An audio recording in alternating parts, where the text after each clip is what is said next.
Dubai में होने वाली मुलाकातों को अहम करार दिया जा रहा था और अंदाजा लगाया जा रहा था कि बड़ी सियासी जमातों के रहनुमा जब दीगर सीनियर कायदीन के हमरा मिलकर बैठेंगे तो मुल्क की सियासी मामलात नई करवट लेंगे। इन मुलाकातों से इन अफवाहों ने भी जोर पकड़ा कि हुकूमत समेत आइंदा की हुकूमत के बारे में भी सलाह मशवरे जारी हैं, लेकिन दुबई में होने वाली नशिस्तों को कई रोज गुजरने के बाद भी मुस्तकबिल का सियासी मंजरनामा गैर वाज़ेह है। कौमी असम्बली की मुद्दत खत्म होने की उल्टी गिनती शुरू हो गई है, लेकिन अभी तक निगरान हुकूमत के हवाले से कोई हतमी फैसला नहीं हो सका है। ये बयानात कि असम्बलियाँ मुकदमे तहलील कर दी जाएंगी जोरों शोर से दागे जा रहे हैं, लेकिन निगरान हुकूमत की शक्ल क्या होगी और वो कितना अरसा तक मुल्क की बागडोर संभालेगी ये वाजे नहीं हो सका। अब तक दुबई मुलाकातों में कुछ भी तय ना होने की चहमगोइयाँ भी होना शुरू हो गई हैं।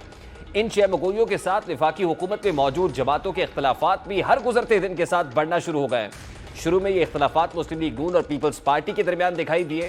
इस दौरान मौलाना फजलुर रहमान जो पीडीएम के सरबराह भी वो पुरस्कार तौर पर खामोश रहे। उनकी खामोशी को भी बाज़ हलकों में अजीब नज़रों से देखा गया। दुबई में मुकम्मल प्रोटोकॉल के साथ होने वाली मुलाकातों में भी मौलाना के गायब रहने को सवालिया नज़रों से देखा गया। जिस बात की कमी सबने महसूस की, आज उसी बात का तज़किरा टीवी स्क्रीन पर हो रहा है।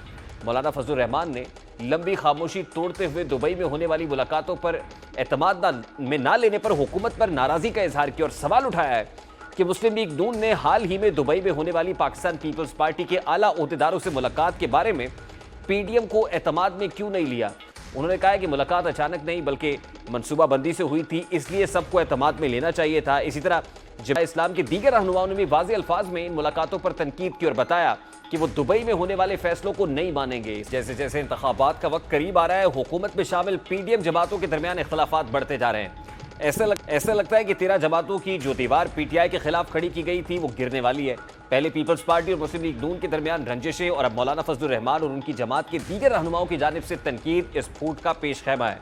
दूसरी जानिब जरा ये दावा कर रहे हैं कि नवाज शरीफ ने शहबाज शरीफ को मौलाना के तमाम तहफ़्फ़ुज़ात दूर करने का टास्क सौंपा था, जिसके बाद आज वज़ीर आज़म के मौलाना फजलुर रहमान से मुलाकात हुई है और इस मुलाकात का क्या नतीजा निकला ये तो कुछ ही लम्हों में मालूम होगा। लेकिन इब्तदाई तौर पर मुस्लिम लीग नून की जानिब से फायर फाइटिंग का आगाज़ कर दिया गया। ये एक दिलचस्प अमर है कि पीपल्स पार्टी हुकूमत में मुस्लिम लीग नून की अहम इत्तेहादी ज़रूर है, लेकिन पीडीएम का हिस्सा नहीं है, इसलिए वो मौलाना की नाराज़गी से बरी ज़मा नजर आती है।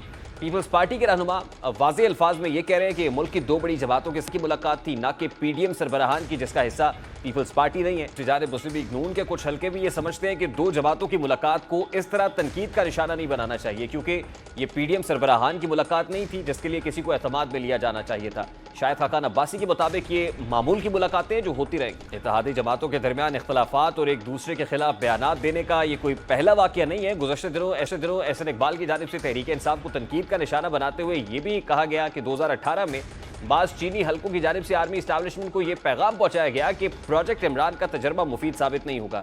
यह बयान काफ़ी संगीन नौयत का था। बादशाह एहसन इकबाल को न सिर्फ ये ट्वीट वापस लेना पड़ी बल्कि वजाहती बयान भी जारी करना पड़ा। मामला यहाँ तक रहता तो ठीक था, लेकिन पीपल्स पार्टी के रहनुमा फैसल करीम कुंडी की जानिब से एहसन इकबाल के बयान के बिल्कुल मुखालिफ और बताया गया कि 2018 में ऐसी कोई बात नहीं हुई थी। कोई अभाव नहीं है कि तहरीक इंसाफ की हुकूमत में सी पैक पर काम किसी हद तक रुक चुका था, जिसके बाद अस्करी इदारे को बीच में आना पड़ा और सी पैक अथॉरिटी का क़याम अमल में लाया गया। तहरीक इंसाफ के दौर में बहुत से ऐसे कारनामे अंजाम दिए गए जिसने उनके लाने वालों को शर्मसार किया।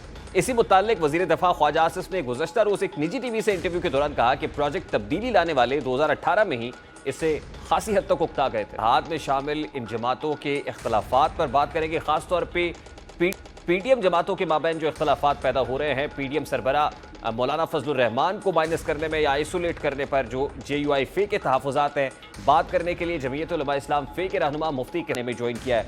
अस्सलाम वालेकुम मुफ्ती साहब, बहुत बहुत शुक्रिया आपके वक्त के लिए। सबसे पहले तो बड़ा सादा सा सवाल है, दुबई में इतनी अहम मुलाकातें अगर हुई आपकी बकौल, जिसमें दो बड़ी पॉलिटिकल स्टेक होल्डर्स मौजूद थे, तो क्या वजह है कि पीडीएम सरबराह मौलाना फजलुर रहमान और उनकी जमात को माइनस किया गया? नहीं, बिस्मिल्लाहिर्रहमानिर्रहीम। हम मजहबी जमात हैं ना, तो हमें चेक किया जाता है कैमरों से। जो कैमरे पाकिस्तान में लगे हुए रेहान साहब वो वाशिंगटन से या सलामती कौंसल से, तो फिर जाहिर है जब आप कैमरों के सामने बात करते हैं तो आपको तो कुछ एहतियात करनी पड़ती है, तो इन्होंने वो एहतियात की होगी। नहीं हजरत, लेकिन ये मुलाकातें तो इन कैमरा थी और पाकिस्तान में भी नहीं थी बल्कि पाकिस्तान से बाहर थी। मैं जो समझा रहा हूँ ना, वो समझें, इसको कोई और चेक कर रहा था ना, تو ان کو دکھانے کے لیے تو انہوں نے وہاں تو ان کا سیکولر ایک چہرہ ہوتا ہے، تو ظاہر ہے انہوں نے پھر اس کا خیال کیا ہوگا اور ہمیں اعتماد میں نہیں لیا۔ اگر وہ ہمیں اعتماد میں لیتے یا بٹھاتے تو ان کے سامنے ان کی طرف سبکی ہو جاتی۔ آپ ان کو بھی جانتے ہیں، ان کے سامنے جو اشارہ کر ان کو بھی جانتے ہیں، تو ان کی مجبوری بہرحال اچھا نہیں ہوا۔ یہ سیاست کے اندر بیمار قسم کی روایات ہیں۔ اگر ایک ساتھی آپ کے ساتھ چلتا ہے، پھر میں تو کہتا ہوں کہ مولانا فضل الرحمان صاحب کا بہت بڑا احسان ہے جمہوریت پر، کہ جب جمہوریت بوٹوں کے نیچے تھی یا ٹھپوں کے نیچے تھی، اور وہ آدمی آ گیا تھا جو 9 مئی کا ماسٹر مائنڈ تھا، اور اس آنے کے بعد تو کوئی کھڑا بھی نہیں ہوتا سامنے، ماحول ایسے بن گیا تھا۔ صرف مولانا فضل الرحمان کھڑے بھی ہوئے، انہوں نے یہ بھی کہا کہ ہم نے اس اسمبلی میں نہیں جانا چاہیے، یہ جیلی اسمبلی ہے۔ پھر جب ساتھیوں کے کہنے پہ وہ چلے گئے تو اس کے بعد پھر انہوں نے 15 ملین مارچ کیا، پھر دھرنا دیا اور ایک جدوجہد کی، پھر سب لوگوں کو ملایا، پی ڈی ایم بنائی اور ان میں جان بھی ڈالی، صرف بنائی نہیں، تو جا کے یہ ممکن ہوا کہ وہ لوگ مڈ ٹرم میں چلے گئے اور 5 سال پورے نہیں ہوئے۔ تو ایک کامیاب جدوجہد تو تھی۔ اب اس کامیاب جدوجہد کا نتیجہ یہ ہونا چاہیے کہ کوئی بھی قدم ہمارے اعتماد کے بغیر نہ اٹھایا جاتا۔ ہم یہ نہیں کہتے کہ ہم سے پوچھو، نہیں، آپ بڑی پارٹی اپنی مرضی کرو، جس کو آپ صدر بناتے ہو، جس کو وزیر اعظم بناتے ہو، پھر وہ اس میں ہم نہیں دخل دیتے۔ لیکن جب آپ ایک ساتھ سفر کرتے ہیں نا، ایک گاڑی میں آپ بیٹھے ہیں، تو پھر آپ ہم سفر سے بات چھپائیں تو یہ اچھا نہیں لگتا، یہ اچھی روایت نہیں ہوتی۔ اس آدمی کی شخصیت پر داغ آ جاتا ہے جو بات چھپاتا ہے۔ تو اگر وہ اعتماد میں لیتے تو اچھی بات ہوتی۔